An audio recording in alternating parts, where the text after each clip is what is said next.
गिबियावनो जोंनि बे टंला थखा दुलाराय बर' फरायसा आफादजों खुंजानाय नैथि टेलेन्ट सार्च एग्जाम बर्डनिफ्राय जोंनि टंला ओनसोलनि फोरोंगिरि आरो फरायसा बिथांमोननिसिम बेलासिनि गोजोन हामलायनाय बावहरदों।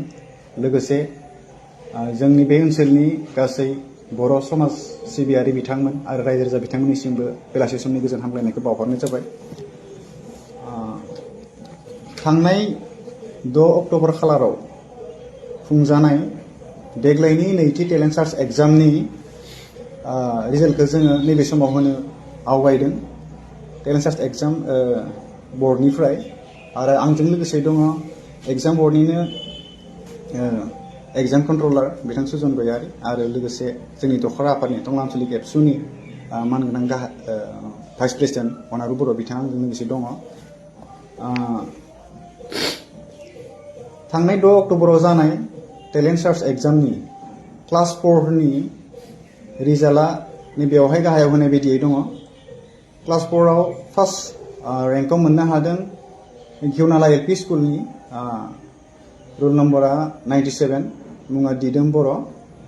आउट अफ 177 मार्क्स मोननानै बिथाङा फार्स्ट पजिशनखौ मोननो हादों। सेकेन्ड पजिशनाव दङ क्रिजास बिर बर', roll number 99, out of 175 marks मोनदों। बिथाङाबो घिउनाला एल पि स्कुलनिनो।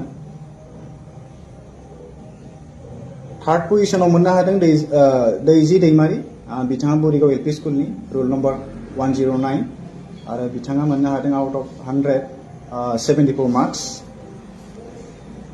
बेबायदियैनो क्लास 5नि टेलेन्ट सार्च एग्जामाव मोननो हादों फार्स्ट पजिशनाव आदित्य सारगियारि, घिउनाला एल पि स्कुलनि, roll number 111, out of 181 marks मोननो हादों।